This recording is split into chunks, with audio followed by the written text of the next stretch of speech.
Thank you, Waji, for giving me such a wonderful opportunity. So without wasting time, because I have just 20 to 30 minutes. So as the topic of today's research paper is Talaq as a mode of the dissolution of marriage under Muslim personal law in India and its challenges. Now, all religions has prescribed some code of ethics, rules, and practice. Now, these rules and practice, they also form the religious and the cultural identity. Now, some rules and practices, they also touches the legal areas of the family affairs. Now, family affairs includes the marriage, divorce, succession, guardianship, etc. Now, many countries around the world have codified and they enacted the Uniform Civil Code. However, in India, still the parties are governed by their uh, personal laws. There are various personal laws prevailing there. Main are the Muslim personal law, Hindu personal law, Christians, Jews, and Parsi personal law. Beside that, there are also the customaries laws prevailing there, and there is a special marriage act also, which is applicable to the parties irrespective of the religion if the parties are opted with that. Now, historically, the institution of marriage was considered one of the important social institution in all societies. Now, stability was the desirable social objective. In the Christianity and in the Hinduism, the marriage was considered as an indissoluble sacrament. However, in the 19th century, the various reformation was introduced in the English law as well as in the Hindu personal law also, and now the marriage is also dissoluble under the Christianity and the Hindu law. However, from the inception of the Islam, the marriage was considered as dissoluble and right to divorce was also recognized by the Islam. Now, there are various modes of dissolution of the marriage by the act of the parties, by the husband, by the party, and by the judicial verdict. And talaq as a mode is one of the important mode of the dissolution of the marriage available to Muslim men. Now, recently in India is a Supreme Court judgment in 2017, and in 2019, law has enacted which banning the triple talaq. So the main purpose of today's research is to find out, first of all, because it was hyped as a reformation of the Muslim personal law, what kind of reform it is, and whether it actually and give a practical solution of the prevailing problems under the Muslim personal law. Now, in India, the Muslims, after the Hindu, constitute the largest religious community, and I think India is the second largest Muslim populated country after the Indonesia. The purpose of this paper is to analyze briefly the legal history. Special focus is on the latest development of law of the Talaq. It is a doctrinal study using the descriptive, comparative, and the historical method. Before going to the latest development of law of Talaq in India, a brief account of the history of the law of Talaq. Now, from the legal point of view, the law has never evolved in vacuum, and that is true for the law of talaq also. Now, historically, the marriage is considered a important social institution, a universal constant by all the societies after the primitive stage. So, some form of marriage relationship was already established in the pre-Islamic Arabia society, and the husband, the man has the power to dissolve the marriage according to his own wish and whim, and has also the power to revoke the divorce,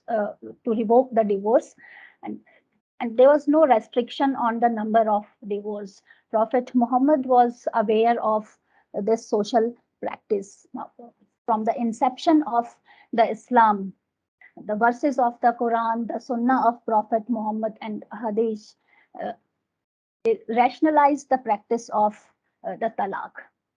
Now, here again, if I am thinking from from the legal point of the view, from the inception of Islam until the death of the Prophet Muhammad, that time period may be called the legislative period whereby the divine uh, the law has evolved by the divine legislator and is promulgated in the words of Quran. And from the customs and the traditions prevailing in the pre-Islamic Arabia, that may be called as the unconscious lawmaking, and the promulgation of the Islam and the rationalize some custom and practices, that we maybe call this progress as the unconscious evolution of law towards the conscious lawmaking.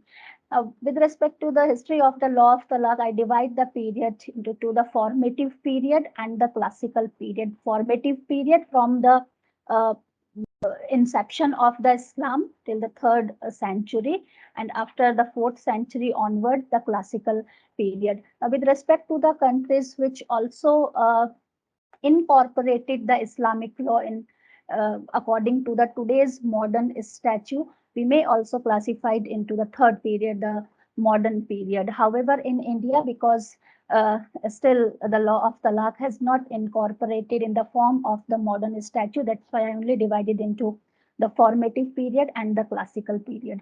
Now, is in the formative period that the two form of talaq was already established. Talaq-e-sunnah, uh, talaq according to the sunnah, whereby a man may divorce her wife, the woman, in her uh, pure period, purity period, and without having had the intercourse, then he leaves her for 3 menstruation period. Now there is also attached some tradition, the tradition of Ibn Umar, the tradition of Ibn Umar, which is attached with the Talaq of Sunnah. Now, there is also a possibility which is also established in the formative period, that a man can divorce his wife triply. He can divorce or pronounce the Talaq again the start of the second and the third purity period, and by the end of her iddat period, the woman is triply divorced. Now, according to the some jurists, some jurists, this talaq-e-sunnah is uh, not about the number of pronouncing the talaq, it is about the time when the talaq has pronounced. The opposite of the talaq-e-sunnah is the talaq-e-bidda, or we call it the talaq by innovation, whereby a man pronounces the talaq, a triple talaq on her wife in a single session. Now, this form of talaq was not sanctioned by Prophet Muhammad, even not recognized by the Quran. However, there are various traditions attached to it. The tradition of one of the tradition is reported by the Mahmud bin Labid, then the another tradition is reported by the Rukna bin Abd Yajid, and there is also a popular tradition of the Ibn Abbas. Most of the jurists are of the view that the talaq-e-bidda was bad in theology but good in law, because of the tradition of the Ibn Abbas, whereby he accept as well as he also reject the talaq-e-bidda. Now, one of the Indian jurists, Akil Ahmad, has described in his book that talaq-e-bidda came to be established during the time period of the second Khalifa under a peculiar situation, whereby he actually laid down an administrative order to deal with that emergency situation. There was no intention to lay down it as a permanent law, but later on it was established as a law.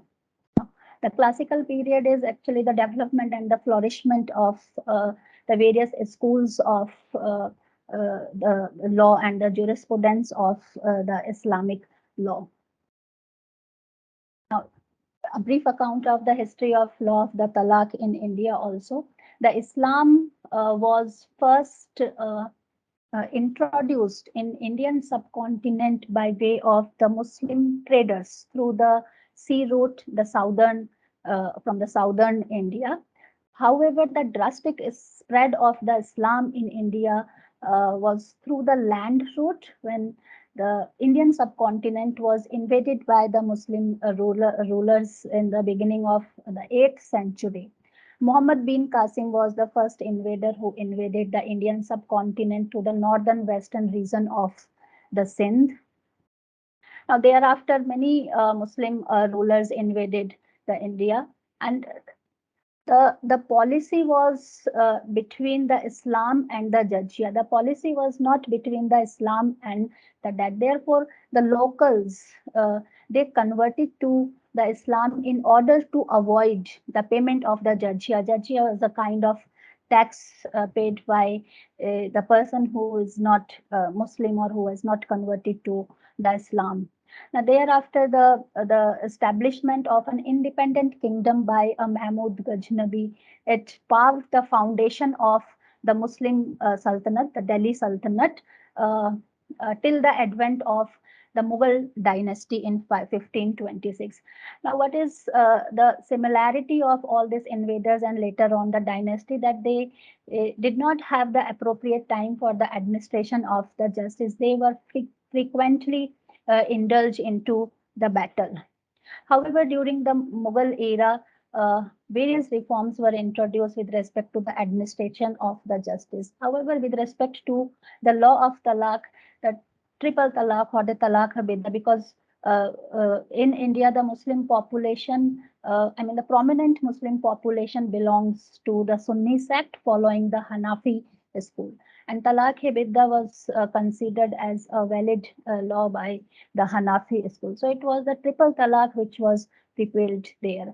Now, in the beginning of the 17th century beginning of the 17th century is also the beginning of the colonial era in the Indian subcontinent. Now, initially, it was the Islamic law which was prevailed there, but gradually Islamic law was replaced by the modern statutes, the criminal law, the evidence law, property law, contract law was enacted and applied on the subjects of the colony by the British Empire.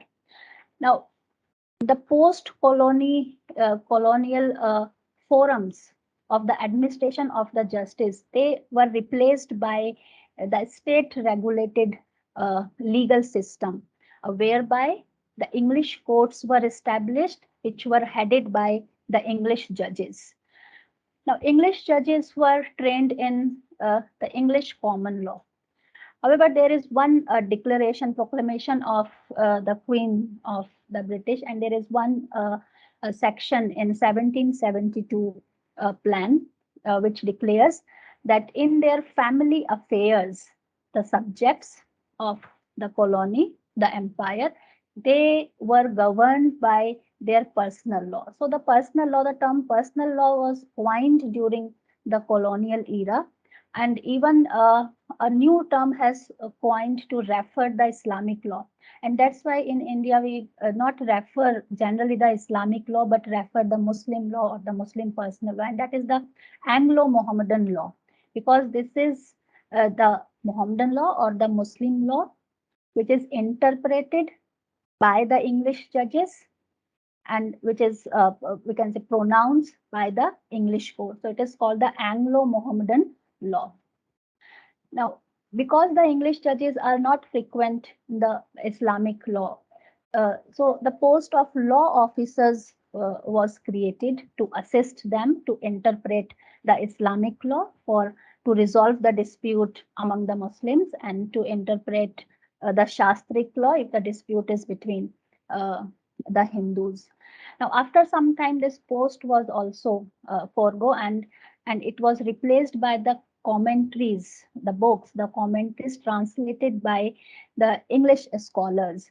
So, so that transformation, it also distorted and misinterpreted the Islamic law as well as the law of talaq.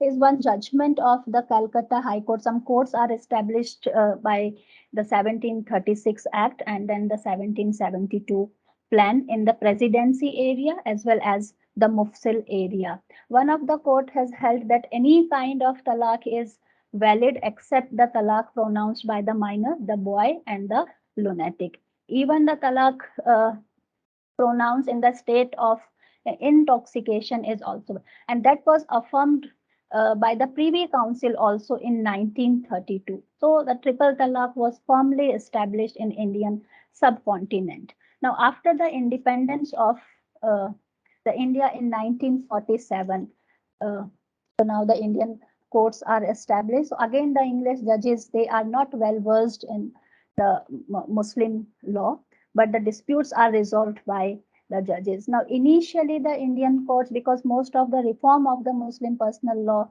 was initiated through the judiciary and not through the legislation. So, initially, the Indian courts followed the precedent settled by the Privy Councils during the colonial era. And but later on, a shift was seen that the courts are trying to find the true Islamic law. These were the word used by 1973 judgment given by the Krishna Iyer judge, whereby he declared that the triple talaq was invalid because it was not recognized by the Quranic law in the Quran, as well it is not recognized by the Prophet Muhammad. And thereafter, that precedent was followed by the another high courts. However, in this cases, it was not the triple talaq which was directly challenged in the case. Generally, whenever the Muslim women file an application for the maintenance, then the husband claimed that he already pronounced the talaq, or meanwhile, when the application was pending, then the husband meanwhile pronounced the talaq. It is in 2017 that the constitutional validity of the triple talaq or a talaq hibidda was challenged through the writ petition directly. The 5 Muslim women filed this writ petition accompanied by an NGO, which was NGO organized by the Muslim women. Now, this petition was contested by All India Muslim Personal Law Board, which was an organization and considered itself as a representative of the all Muslim. However, at the ground level or in the remote areas or in the rural areas of the India, the Muslims generally don't aware about that organization. So this petition was contested by the All India Muslim Personal Law Board, and he raised the 2 contention. The first contention is that because it is the social issues of the Muslim, and they have the protection under Article 25 of the Indian Constitution. So the judiciary has no right to intervene into their social issue. Their second contention was that if any reform has to be introduced, so that should come through the community. So if I analyze both the contention of this organization, All India Muslim Personal Law Board, from the traditionalist point of view, so their first contention is based to maintain the status quo, and their second contention is based on in order to conserve, change in order to conserve. The Supreme Court has give a detailed judgment. It is a bulky judgment, more than 400 pages, and analyze the law from the inception of the Islam, and observe that the practice of triple talaq is, of course, the matter of the personal law of the Sunni Muslims who belonging to the Hanafi school, and it was practiced over the 1400 years. So, of course, this practice was protected by the Article 25 of the Indian Constitution. But the Indian Constitution, this Article 25 of the Indian Constitution was subject to some reasonable restriction. Now the court is trying to analyzing this reasonable restriction, whether this practice has violated the Indian Constitution. And after analyzing the various provision of the Constitution, because it is a 5-judge bench, 3-2, the court declares that means the 3 is the majority judgment, to the minority who held that not violated the Constitution, because the majority held that it violates the Article 14 because it is an arbitrary practice whereby the Muslim husband has a unilateral right, arbitrary at his own wish, dissolve the marriage. So the court has held that it is the violation of Article 14 of the Indian Constitution. So it is unconstitutional, illegal. However, the court also offered a practical decision and urged the parliament to enact a law to ban the triple talaq. Now, the government of India also assured the Muslim women that they soon enact a law. Now, this judgment actually was welcomed by both the parties. It was also welcomed by the All India Muslim Personal Law, because here the court has held that it was the part of the personal law, Muslim personal law. It is also protected by the Article 25. On the other hand, it was also welcomed by the Muslim women and the NGO. That they hyped it as a step towards the gender justice. The government is also hyped it as a step towards the gender justice. Now, in 2019, the Parliament of India has enacted the Muslim Women Protection of Rights on Marriage Act 2019. Now, the main purpose of this act is to protect the rights of the married Muslim women and to prohibit the divorce by pronouncing talaq by their husband. Now, Section 2, Clause C of this Act defines the term talaq. So, here the talaq means the talaq biddat or any other similar form of talaq having an effect of immediate and irrevocable. So, the ban is imposed only on the Talaq-e-Bidda. Ban was not imposed on the Talaq-e-Sunnah. Now, Section 3 of this Act held that the Talaq to be void, such Talaq, this Talaq-e-Bidda to be void as well as the illegal. It was Section 4 which creates the controversy, because Section 4 has prescribed the punishment for the pronouncing Talaq. Because these are the civil matters, the family matters, and generally in the civil matters, the law has imposed the compensation or the fine, and it is in the criminal matters that the law has imposed the imprisonment. However, there are some civil laws where the imprisonment may also be prescribed, but there is a long debate on the punishment, but my focus is not on the punishment, but that is also creating a little bit a problem, because the government has poking the nose in the family affairs of the parties, and this the pronouncing of the triple talaq is also declared as an offense. It is a cognizable and the compoundable offense. Now the question is, what kind of reform it is, because it is hyped as a step towards the gender justice. Now, if we see the practical situation today, the practice which was prevailed in India from 1400 years, that was held as void and illegal. Now a Muslim husband cannot pronounce the talaq very well. It is, of course, a step towards the gender justice. Now the talaq sunnah is still valid. However, recently a Muslim woman has filed another writ petition, a PIL, public interest litigation, whereby he challenged the one of the kind of the talaq sunnah, talaq hasan. So talaq bidda was void and held illegal by the court. I think there is no necessity for enacting this act, because it is already declared by the Supreme Court of the India. Now Talaq-e-Bidda is void, illegal. So that means now there is only one option remains with the Muslim, because there is no other law. So it is the talaq is the only way for the Muslim man to dissolve his marriage. But actually there is no sanctioned institution or authority which regulate, supervise the procedure of the, or make efforts of the reconciliation or approve the dissolution of marriage on the pronouncement of the talaq. There are some private organizations like All India Muslim Personal Law Board constitute the Darul Qazas or the Shariat courts.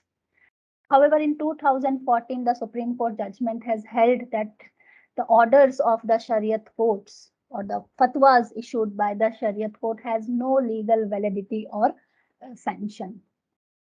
Even if the person who file an application for those orders and fatwas before those authorities, they can also challenge those order and fatwas. There are other Shariat courts because now there is All India Muslim uh, Women Law Board. There is also All India Muslim Shia Muslim Law Board. So these all organization, I can say the private organization constitute the Shariat courts, and the Muslim community, the peoples also go to them and take their assistance. However, their orders, their fatwas have no legal validity. Now, what was required from the government is to streamline the procedure. What was the requirement of the Muslim woman was, for a fair opportunity, a fair opportunity to know the reason why the husband has pronounced the talaq, a fair opportunity to enter into a reconciliation. But instead of this, this act has just reaffirmed what the court has said, that the talaq that is illegal or the void or unconstitutional. So now there is, so what is missing? That is the lack of the procedural justice. So from the legal point of view, the justice is divided into two parts, the substantive justice and the procedural justice. Substantive justice means the law must be just. So now the talaq is sunnah. And yes, the PIL which was filed by that woman, there the Supreme Court has this recently, before 2-3 days, has said that talaq Hassan is not the improper form of the talaq. So that means talaq is sunnah, talaq Hassan, and talaq Hassan, the proper form of the talaq. However, there is no institution. So law is just, substantive justice is there, but procedural justice, there must be a procedure to achieve the substantive justice. So there is a lack of the procedural justice. Now, secondly, recently in E-News, The Hindu, the interview of those 5 women who challenged the constitutional validity was published. Now, I wondered to read that all these 5 Muslim women who filed that writ petition in 2017, they revealed that legally they are married. So legally they are married, but practically they are half divorced. And there is no regular maintenance paid by the husband. So can we say that it is a step towards the gender justice at the grassroots level? Further, what is missing? The appreciation and the implementation of the philosophical and the sociological reason behind the law of talaq. I'm talking about the law of talaq sunnah. Now, nowadays in the matrimonial field, initially when in 1800, the grounds of dissolution of marriage introduced in Christianity, and after 100 years in 1955 under the Hindu personal law. The grounds of dissolutions are based on the guilt theory of the divorce, whereby the one of the spouse is found guilty of the matrimonial offense, cruelty, desertion, adultery. Then the another spouse has the option to dissolve the marriage. Now later on, the guilt from the guilt theory of the divorce, we moved towards the fault theory of the divorce, and then the consent theory of the divorce. And nowadays there is a breakdown theory of the divorce. There is no need for the spouse to prove the guilt or the fault of the another spouse. If there is an incompatibility between the parties, there is no understanding, no love and compassion between the party, and they are living apart for a particular time period, then any spouse may file an application for the dissolution of the marriage. So now I think the foundation of it is at the inception of the Islam. I think that is the revolution in the field of the dissolution of marriage. That at that time, uh, that breakdown theory of divorce was introduced by way of the law of talaq. So it is for the benefit of the parties. They have the right to live happily with the person they like if there is any incompatibility, and that is also I think pronounced in one of the verse of the Quran: divorce twice, retain with respect, or release with sympathy. another one is the comparison of what is missing in the Indian law, that the comparison of the law with the other countries. It is not that uh, this streamline of the procedure or the procedural justice with respect to the law of talaq is not introduced anywhere. Our neighboring countries has already introduced that procedural aspect of the law of the justice. The Pakistan has introduced the family ordinance in 1961. Bangladesh also followed the same, the Family Ordinance 1961. Malaysia, the Indonesia, they also introduced uh, the procedural justice. I mean, a procedure which can be followed by a Muslim man to dissolve his marriage, and then there is the effort of reconciliation made by the family members of the parties as well as the members appointed by the court. However, before enacting this law, no such kind of analysis was made. According to me, if any such kind of analysis has made, then there must be some direction of the outline of the reform may be made by maybe made. So with this, I end there.